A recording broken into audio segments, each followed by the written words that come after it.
Greetings. Here we are, Chapter 9, the e-business and e-commerce chapter.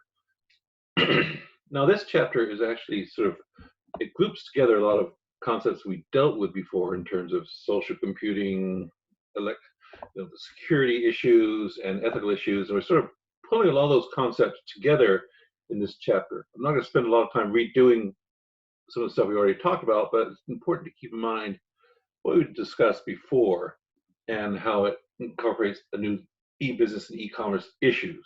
But we're still dealing with a lot of the same issues all along. We're kind of wrapping these up into a more cohesive package with this chapter.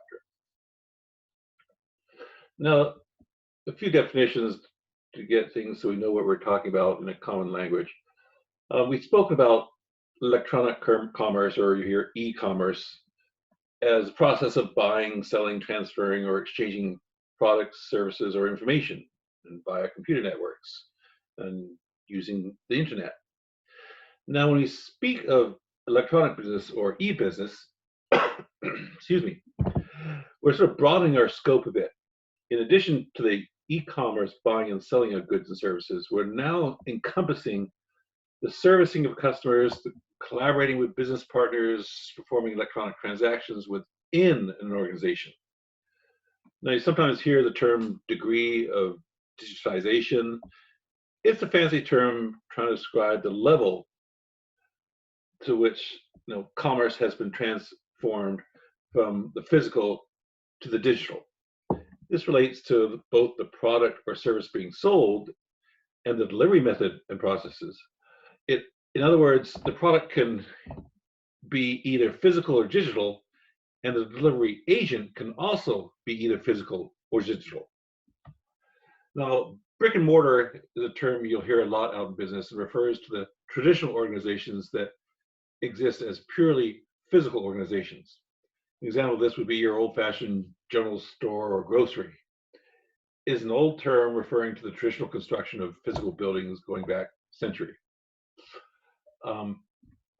Virtual organizations are the opposite of brick and mortar stores in that all the elements of the organization are digital, meaning they engage in electronic commerce only. Now, clicks and mortar is a new sort of term that's an obvious parody on the bricks and mortar organization that are partial electronic or e-commerce and combining both virtual and physical dimensions. Now then, this slide has a lot of stuff on it and a lot of acronyms for commerce relationships. Now, this might seem a jumbled alphabet soup, but most are valid terms used in everyday vernacular of business. Do not dismiss them as fluff or just something they made us learn in college. Some are self-explanatory, some are vague, and some can vary depending on the circumstances. Now, business to consumer, the acronym B2C, is what most of us are familiar with from a consumer point of view. Each of us has bought something from a business entity. What differentiates this transaction from others is that we will discuss in terms of the final purchaser as an individual. That individual might be the operator of a small business, but in the context, it is purchased as an individual, as a consumer, not in the business owner-operator that they might also be. A little confusing, but differentiate that compared to the business to business, which is when both the buyer and the seller are acting in a business capacity, even if one of them is an individual person, but they're buying as a business. The buyer might be an individual who owns a small business, but it is B2B if the purchase is in the capacity of a business. Now, this gets sort of gray sometimes, but that's the concept, and you'll see this a lot, B2B, B2C, in how different businesses set up themselves and their contract arrangements. Consumer to consumer or customer to customer, C2C, is not a new concept, but has new constructs of transaction in electronic commerce. In the past, we might sell our old lawnmower to our neighbor, but with the contemporary setting of the internet, your neighbor might be miles away or a state away. Now, as with C to C, consumer to consumer, business to employee, or B to E, these transactions have been around for years. For example, employees of auto manufacturers were able to purchase vehicles, often as significant discounts were available compared to the general public, and get them directly from their employers. Today, many transactions can be made by employees for employer-produced products directly from the employer via the internet or intranet. Now, e-government and government to citizen, you see that G2C, involve a myriad of services and goods provided by governmental agencies to end consumers. Contemporary electronic transactions allow us to pay our taxes or receive refunds, order construction inspections, pay utilities, among many other things offered. Long lines at government agencies are often truncated substantially via electronic services. Now then, mobile commerce is a term that tends to refer to e-commerce done entirely in a wireless environment. However, as technologies progress and more transactions happen without regard to location or a specific type of device, this concept may be more and more hard to define and pin down exactly what we're referring to. In other words, a lot of these things are getting more and more gray. The two biggest ones here to get used to are the business and business to consumer, because businesses define relationships, set up discounts. If you go to Home Depot, they have a line for general public, and they have a line for contractors, which is their B2B version. So keep an eye out for this as you get business relationships. Now, some of the mechanisms, the purpose of the slide is just to get you thinking of examples of what the text calls the mechanisms of e-commerce. And most of these, you already know. Electronic catalogs are commonplace replacements to the old print catalogs. I don't know how many of us remember the old Sears catalogs. They were these giant phone booth book size things with very thin pages. Up to the middle of the 20th century, expansive and large print catalogs were allowed for individuals to order through mail vast numbers of products delivered to your very door. Amazing. You could use this thing to get something delivered right to your door. Who knew? That's a little bit sarcastic. But amazing convenience that we think we sort of discovered now over and over again. Now, today this convenience happens with the internet, but the convenience of direct door delivery has endured for the customer. Now, other advantages include low costs. Unlike traditional print catalogs, the e-catalogs save money to the business, since you don't need to spend money on paper and printing, not to mention mailing. Market expansion is a great, the possibilities that the internet provides are just huge. People all around the world will be able to gain access to your online catalogs at any time, not waiting to find one of these big catalogs somewhere that would sit around in outhouses when they were used and outdated. That's actually true. So the story behind that.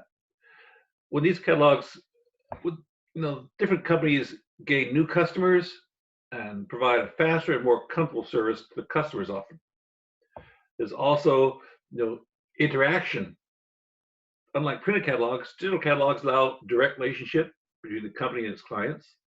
With an e-catalog, a company can inform about its products and services to clients who contact the company's representatives to clear up their doubts, to make comments or suggestions. And companies are continually able to update the catalogs and target individuals with, based on their preferences on their data profiles. And regular updates. Whereas a Sears catalog might come out once, twice a year, sometimes quarterly in high-use areas on the East Coast 100 years ago. E-catalog content is stored on a server, and we can access it from all over the world, and they can be updated from any place on the planet in a regular, fast, and easy manner. What's more, the changes are immediate and available for customers to use. There's no waiting for updates or mailers. It's right there as soon as you update it, the rest of the world will see. Now, electronic auctions are another innovative way of bringing new commodities to market. Most people have heard of eBay. The story goes that the girlfriend of one of the founders wanted a way to sell her Beanie Babies, which were a massive fad in the mid-1990s. And such a site was developed, and now the rest is history. And you probably can't find too many Beanie Babies on it. Almost every individual store has an internet presence, or that I call e-storefronts. Now I'll hear them use the term e-front too. These can also be consolidated electronically into electronic or cyber malls.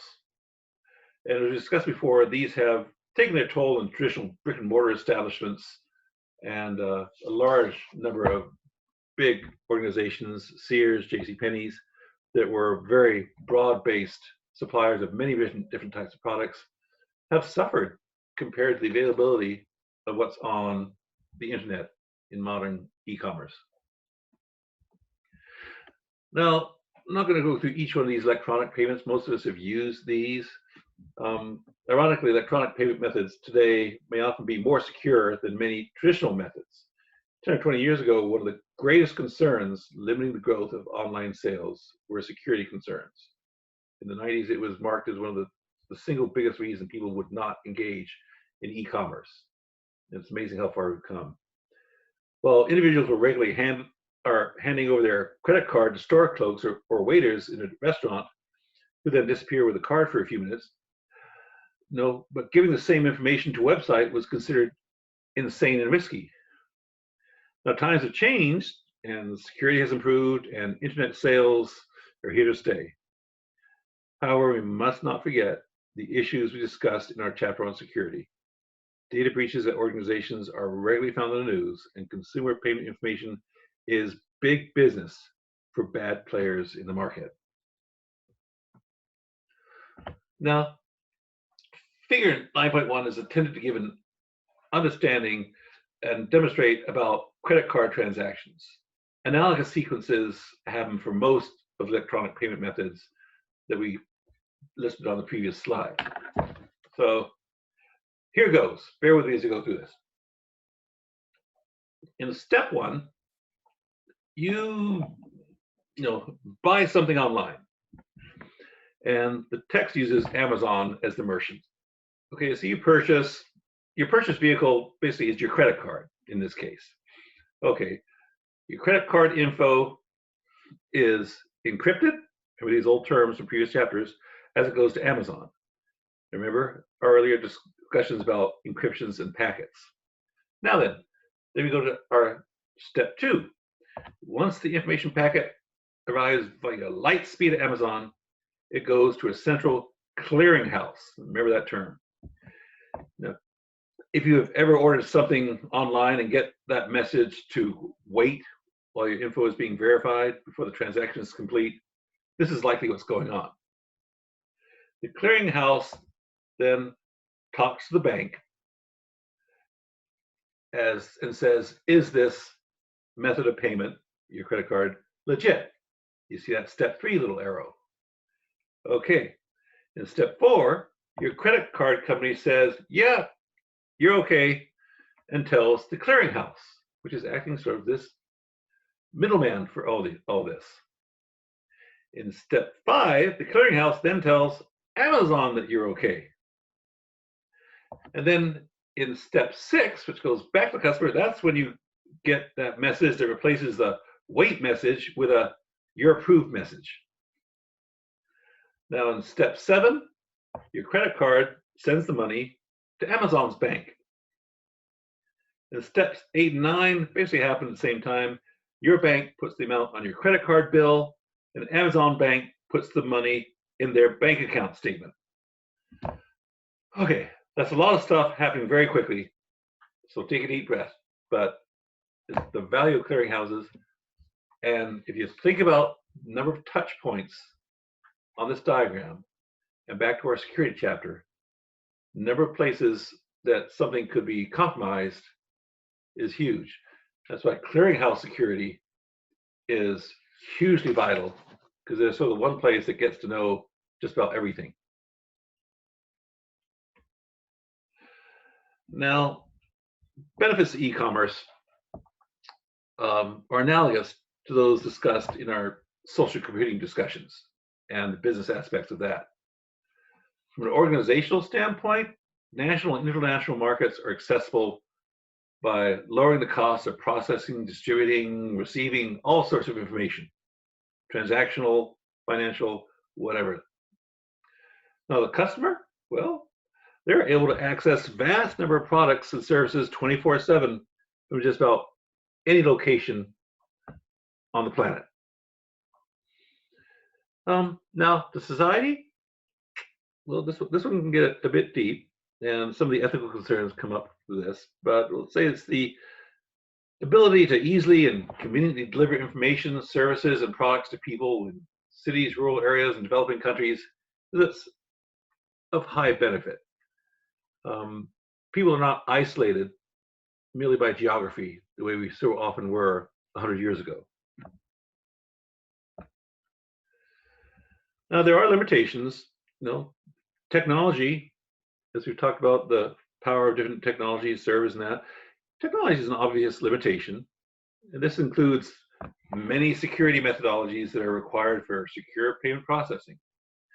Recall the use of clearinghouses and other data touch points in our credit card example. Now, while we can easily take for granted the relatively sound technology and legal systems from living in a developed country like the United States, many developing countries do not have the technological infrastructure, security infrastructure, or the legal framework that we take for granted in a country like the United States. Technology can greatly facilitate globalization of trade, but it cannot guarantee safety of all transactions. Now, advertising, let's switch gears for a moment and delve a little deeper into the advertising part. We've spoken about the advantages of electronic commerce to collect and assimilate data for the purposes of driving sales and marketing efforts. This slide sort of recapitulates a number of the advantages touched on earlier for advertising in the e-commerce environment. So keep these in mind. The great advantages, again, a lot of this throws back to our social computing aspects of it, but we won't need each one here because we've talked about most of these before. Now, advertising methods. You're going to hear a lot of these, and you've seen a lot of them, some of them annoyingly so. Now, in the context of advantages of online advertisings, there are methods used to entice us to purchase something. When I ask students if they've encountered any of these examples, there's no shortage of examples or complaints about them. Almost everyone has had pop-up ads appear on their screens or received volumes of annoying spam emails. Most of us will often take advantage of that little block pop-ups on your internet browser. But on the other hand, you don't necessarily get all the benefits of certain websites. You disable pop-ups. You may lose out on some information. So that's a decision you each have to make. When it's spam, as an aside here, I like to point out what often many of you have heard the story, but where we got the term spam. Those of you who haven't heard the story, it actually comes from a Monty Python TV comedy sketch in the 1970s, where a bunch of Vikings would keep singing the word spam at a restaurant over and over every time someone ordered spam. And the repetitious nature of the advertising emails caused early computer pioneers in the late 1970s and 80s to adopt the term for unwanted email barrages. Now, getting back to advertising methods, while it's easy to get annoyed with these advertising efforts, it's important to remember that this is how businesses pay for the otherwise free content on the internet. This is how Facebook pays for your free Facebook account. This is how Twitter pays for your Twitter account. Even businesses with fees, such as Amazon Prime, use these methods to supplement subscription fees. In fact, Amazon Prime recently came under fire for allegedly promoting products of vendors who pay Amazon fees for higher visibility. Now, keep in mind that these, as much as we might sort of roll our eyes at them, they're kind of the equivalent of the TV commercials, magazines, ads, or mailing inserts, so-called junk mail that gets delivered to your mailbox, or they're the equivalent of the billboards on the side of the freeway. They're part of the fundamental business and commerce activities adapted to the contemporary electronic age. Now, we dealt broadly with ethics and privacy in the previous chapter, but we'll revisit with a greater focus on this week's topics. Technology has dramatically brought ethical issues to the forefront as we struggle to deal with the complexities forced upon us by innovation. We cannot escape the fact that our online activities are being tracked, logged, and analyzed. We've already discussed many examples. Now, while it's easy to use tracking cookies and illicit viruses as points to blame for things we don't like, don't forget that most of us voluntarily give our consent to organizations every time we sign up for new apps or software or agree to the terms of purchase from a selling website. While we can easily say no to many of these I agree prompts, most of us are faced with the choice of getting the product based on that simple click. So we relent and say I agree because the choice is not being able to get it. One challenge I would reiterate to students is to actually read through one of these agreements before you click to accept. It's an interesting exercise, and you might be surprised about how much access to your activities you agree to give the vendor when you click that I agree. We all do it. We all sort of gotta just read through it and click on it, but take the time someday just to read before you click I agree.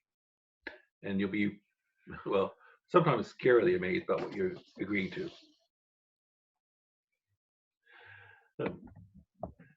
Many of the fraud issues in this chapter were, again, they were touched on in our social critiques discussions. Part of the risk of e-commerce are the ease with which false or misleading information can be generated and distributed. Sales of goods, services, investment products, etc., can all be given very credible names and appearances. This is made all the more difficult to police with the inconsistent regulations from country to country. So names that seem just perfectly wonderful, but they might have a .org instead of a .com, whatever it is. And this makes it, with the varying regulations we've talked about before, it's really hard to police this. Domain names, as I alluded to a moment ago, are worth discussing because they're a key element of an organization's marketing efforts, but also avenues for bad actors to appear legitimate. You know, they're a few years ago, it was announced that every word in the English language on the Webster Dictionary had been registered as a domain name. Now, in addition to the old .com extensions, we have .org, .net, .gov, .edu, just to name a few. The difference between that .org, that .com, that .link, can make a difference between a legitimate website or a fake website. Or you log on to irs.com or irs.gov. Many bad players have taken advantage of these subtle differences. Interesting side note to all this was an associate many years ago who produced scores, or purchased, I should say, scores of popular domain names in the late 1980s. He apparently saw the commercial value before most of us did in corporate domain names long before corporations did. And he made quite a good living selling domain names to companies in the 1990s. He never price gouged the companies, just asking a few thousand here and there for some very prominent names. I won't mention them here, but and he managed to augment his income quite successfully for many years. And it was much cheaper for companies to pay his modest fees to get a particular domain name that might have their company in it. There was for him to go to court and try to get it back because he was never greedy. Now today, laws against cyber squatting, as they call it, make profiting from domain names much trickier, but it's a great example of how the legal frameworks had to catch up to technology. The idea that domain names could have been copyrighted was just not a legal concept that had any precedent a few years ago. We talked in another chapter about what we take for granted that could you copyright a website? Well, it's one of those, again, technological things where technology outpaced the legal framework. And there was a time in the 90s where it was like, well, we don't really know because it's not addressed in any laws for this electronic copywriting. So it's something where we're constantly going to keep struggling with. Now, taxes remain a controversial subject for e-commerce. The example of the applying state sales taxes is a great example of technology and public policy not being fully resolved. In a traditional brick and mortar store, remember that term, the transaction, had a sales tax that was applied based on the point of sale, meaning where the sale physically took place. For example, if you went to a chain store to buy a DVD in Oregon, where there was no state sales tax, you paid no sales tax. You went to that same store chain in Washington State about the same DVD, you paid a sales tax. Now then, online sales have made this a bit more complicated. If a company in Washington State sells a DVD online to a customer in Oregon, where's the point of sale? Where the company is located or where the consumer is located?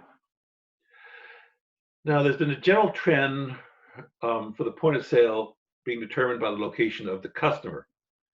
But states and other jurisdictions are still arguing the point with state-by-state legislations fighting for their part of this tax pie. And basically, stay tuned for how this is going to resolve itself because it's changing. And Congress does need to intervene at some point. But so far, federal agencies and federal courts have been reluctant to get involved to any great extent. So stay tuned on these issues since this will impact both businesses and consumers going forward, and who knows how it will be resolved. So just to wrap up, we've talked about the broader types of electronic commerce and the business-to-business and business-to-consumer transactions. Keep these terms in mind. And the ethical and legal issues are constantly hitting us on this as to what, data collection issues, consumer profiling, getting us to agree to things with stuff that people know we don't read, and the general fraud issues out there from bad players. So as you read this chapter, keep in mind that it really sums up our security chapters, our social computing chapters, ethical chapters into a greater business setting context.